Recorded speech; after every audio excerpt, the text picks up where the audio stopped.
مجھے اب زبردستی یہاں رہنا ہوگا۔ وہ تھک گئی تو سیٹ کی بیگ سے ٹیک لگا گئی۔ کسی کو تو پتہ نہیں لیکن تم میرے لیے بہت اہم ہو۔ میں تم سے بہت محبت کرتا ہوں معظم۔ ایک شخص جس سے میں محبت کرتا ہوں اور وہ تم سے محبت کرتے تھے، ان سے بھی وعدہ کیا ہے کہ تمہارا ہر حال میں خیال رکھوں گا۔ تم صرف میرے بارے میں سوچو کیونکہ اب تم میری ذمہ داری ہو۔ لوگوں کا کیا ہے، ایک دن باتیں کریں گے، دوسرے دن بھول جائیں گے۔ اللہ تعالیٰ نے تمہیں ایک نئی زندگی دی ہے، اس کی قدر کرو۔ اب اس طرح ناشکری کی باتیں مت کرو۔ وہ صرف مسکرائی اور آنکھیں بند کر لی۔ رات کو دونوں صوفے پر بیٹھے پچھلے وقتوں کو یاد کرتے رہے۔ غازی اسے سب کچھ سچ سچ بتاتا رہا جو وہ پوچھتی رہی۔ اب کم از کم وہ اپنا سچ معظم سلیمان سے نہیں چھپانا چاہتا تھا۔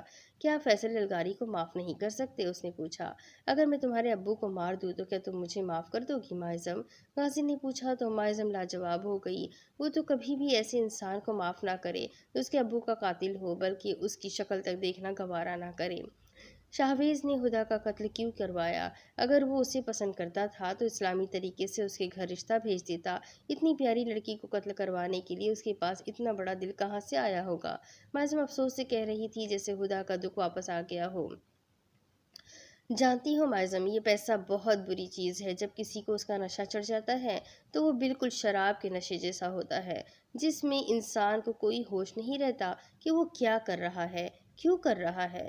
تم ہدا کو اچھے سے جانتی تھی۔ وہ لڑکوں سے ہیلو ہائے تو ضرور رکھتی تھی، لیکن کسی کو حد سے آگے نہیں آنے دیتی تھی۔ پھر شاہویز بھی سیاسی اثر و رسوخ اور دولت کے نشے میں ڈوبا ہوا تھا اور خود پر غرور بھی تھا۔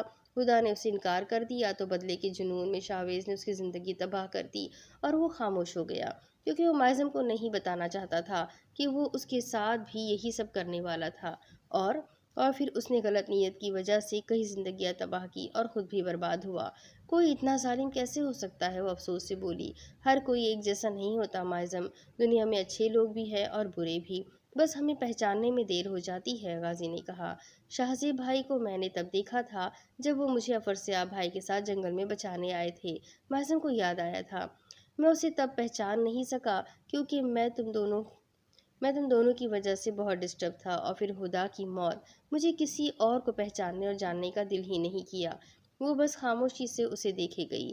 کیا سوچ رہی ہو؟ اسے خاموش دیکھ کر غازی نے دوبارہ پوچھا۔ وفا کو پتا ہے کہ اس کے بھائی کو آپ نے قتل کیا ہے؟ غازی نے اس بات میں سر ہلایا۔ اسے پتا ہے؟ پھر بھی اس نے آپ کے بھائی سے شادی کی؟ اس نے حیرت سے پوچھا۔ میرے بھائی نے اسے ساری حقیقت بتائی تھی اور اس کے بعد ہی اسے چوائس دی تھی کہ چاہے تو شادی کرے، چاہے تو چھوڑ دے۔ پھر اس نے کیا کہا؟ وہ شاہویز کے بارے میں سب جانتی تھی معظم، اس کا بھائی کتنے پانی میں تھا اسے پتا تھا۔ پھر شاہویز کو تو اس کے گناہوں کی سزا ملی۔ اس جیسے بھائی کے لیے وفا اپنی زندگی کیوں خراب کرتی؟ اس نے انعام کو دل سے بہت پہلے ہی قبول کر لیا تھا۔ آپ شاہزیب بھائی کو انعام کیوں کہتے ہیں؟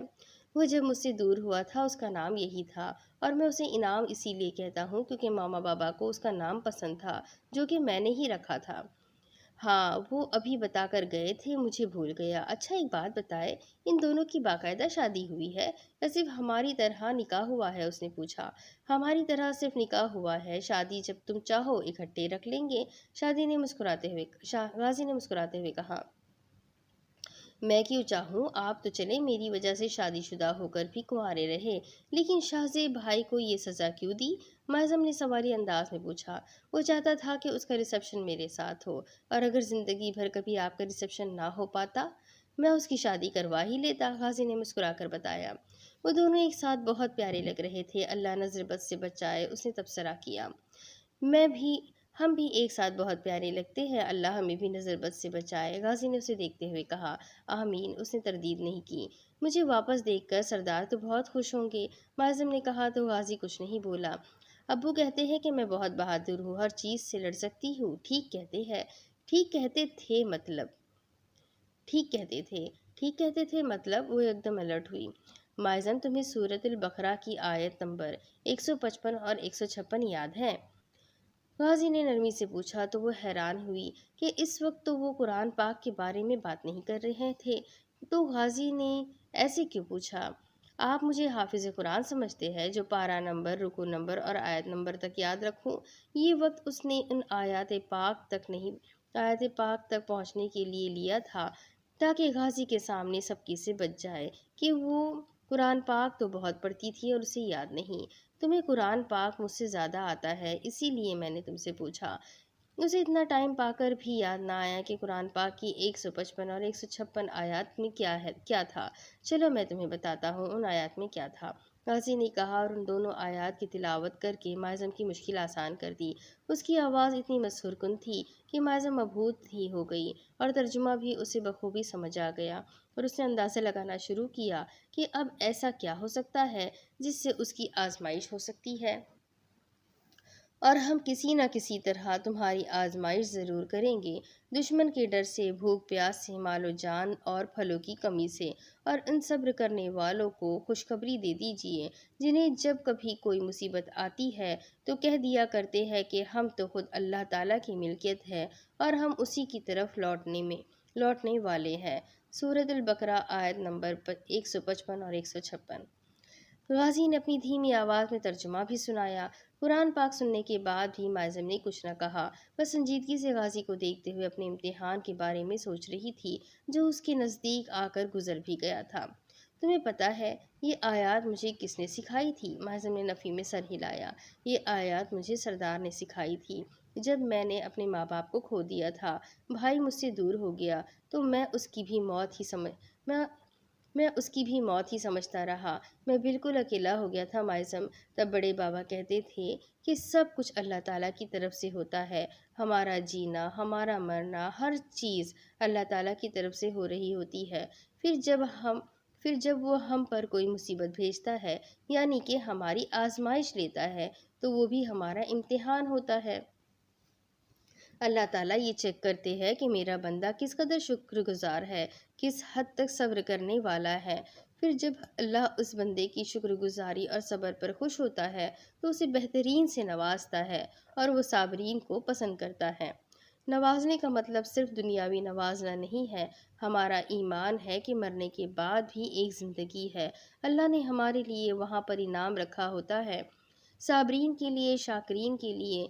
جو لوگ اپنی امیری، غریبی، خوشحالی، تنگ دستی، ہماری تندرستی، غرض ہر حال میں اللہ کے شکر گزار رہتے ہیں اور اسی سے مدد طلب کرتے ہیں کہ وہ ان لوگوں کو بہت عزیز رکھتا ہے، وہ لوگ اس کے محبوب بندے ہوتے ہیں جو ہر حال میں صرف اسی کو پکارتے ہیں، ایسے لوگوں سے وہ خوش ہوتا ہے اور پھر ان پر اپنا انعام نازل کرتا ہے۔ مصیبت آ جانے پر شکوہ کرنا بھی مومن کا شیوا نہیں ہوتا، وہ ہر حال میں صبر کرتا ہے۔ مومن تو اللہ کا نیک بندہ ہوتا ہے جو صبر کرنا جانتا ہے۔ ماظم اس کے چہرے کو غور سے دیکھتے ہوئے اس کی بات سنتی رہی۔ آج پہلی مرتبہ اسے کسی دوسرے کے منہ سے یہ تمام باتیں سن کر عجیب لگ رہا تھا۔ آپ مجھے صبر کی آیات کیوں سنا رہے ہیں؟ جو ہونا تھا ہو چکا، اور اگر ابھی بھی کچھ ایسا ہوا جس سے میرے ایمان کا امتحان ہو تو آپ مجھے ثابت قدم ہی پائیں گے۔ غازی، میں صبر کر لوں گی۔ کوئی ایسی بات ہے جو آپ ابھی تک مجھ سے چھپا رہے ہیں؟ اس نے سنجیدگی سے پوچھا۔ غازی نے ہلکے سے جذبات میں سر ہلایا۔ کیا کوئی مجھے چھوڑ کر چلا گیا ہے؟ غازی نے پھر سر کو خم دے کر ہاں کا اشارہ کیا۔ ماظم کا پہلا دھیان دادی کی طرف گیا تھا۔ اس کے دل میں ایک ٹھیس سی اٹھی تھی۔ آپ آدھے جواب کیوں دے رہے ہیں؟ پلیز مجھے بتائیں کیا ہوا ہے؟ تم سہ نہیں پاؤ گی، وہ نہ جانے کیوں ایسا کہہ گیا۔ مر بھی نہیں جاؤں گی غازی، وہ گھبراہٹ میں اٹھ کھڑی ہوئی۔ سردار، وہ شہید ہو گئے ہیں، وہ اب ہمارے درمیان نہیں رہے۔ غازی کے لیے یہ جملہ بولنا زندگی کا کٹھن ترین مرحلہ تھا، لیکن اس نے طے کر لیا تھا۔ ماظم بے یقینی اور پھٹی پھٹی آنکھوں سے غازی کو دیکھے جو جھکے سر کے ساتھ اسے بتا رہا تھا، گویا اعتراف جرم کر رہا ہو۔ سردار، مجھے چھوڑ کر چلے گئے؟ مجھے؟ اس نے خود کی طرف انگلی اٹھاتے ہوئے جیسے پھر سے یقین دہانی چاہی۔ غازی اس وقت اسے تسلی دینے کے سوا کچھ نہیں کر سکتا تھا، اس لیے سر اٹھا کر اسے دیکھا، جو یوں پوچھ رہی تھی جیسے سردار نے اس سے وعدہ کیا ہو کہ اسے بتا کر مریں گے۔ باقی سب ٹھیک ہے؟ ماظم کے اگلے سوال نے غازی کو شرمندگی سے دوچار کروا دیا۔ ہاں سب ٹھیک ہے، اس نے شرمندگی سے جواب دیا، جیسے سردار اسی کی وجہ سے مرے ہو۔ ماظم چند لمحے شوق سی کھڑی رہی، پھر جب بولی تو آواز مستحکم تھی۔ مجھے صبر آ گیا غازی، ان آیات کے لیے بہت شکریہ۔ آپ کو پتہ ہے معظم کے جذبات کو کیسے کنٹرول میں کیا جا سکتا ہے؟ Very good. آخر میں وہ پھیکا سا مسکرائی۔ میں سونا چاہتی ہوں، بیڈ کی طرف بڑھی۔ وہ روئی نہیں تھی، اسے شکوے کے لیے ایک لفظ منہ سے نہیں نکالا تھا۔ وہ جو اپنی دوست کی موت کو 4 سال بھلا نہیں سکی، وہ آج اپنے باپ کی موت کی خبر پر بالکل خاموش ہو گئی تھی۔ وہ مومن نہیں تھی، لیکن اللہ کی بندی تھی۔ اسے اب زندگی کا مطلب سمجھ جانا چاہیے۔ انسان کو اللہ کی رضا میں راضی رہنا چاہیے، اسی میں انسان کی بھلائی ہے۔ بیڈ کی طرف جاتے اس کا سر چکرایا، وہ گر جاتی اگر غازی اسے نہ پکڑتا۔ غازی پلیز، کل ہر حال میں مجھے مظفر آباد جانا ہے، آپ اپنا وعدہ واپس لے لیں۔ اس کی آنکھوں میں دکھ درد کے علاوہ سب کچھ تھا جس نے غازی کو ماننے پر مجبور کر دیا۔ تمہاری طبیعت ٹھیک نہیں ہے، میں ڈاکٹر کو بلاتا ہوں، غازی نے پریشانی سے کہا۔ میں ٹھیک ہوں۔ وہ غازی کا ہاتھ پکڑ کر واپس صوفے پر بیٹھ گئی تو غازی بھی پاس بیٹھ گیا۔ آئی ایم سوری معظم، مجھے کچھ بھی نہیں بتانا چاہیے تھا۔ وہ خواہ مزید شرمندہ ہو گیا۔ اب ہر بات پر سوری نہ کہا کرے، مجھے سونا ہے۔ کہاں؟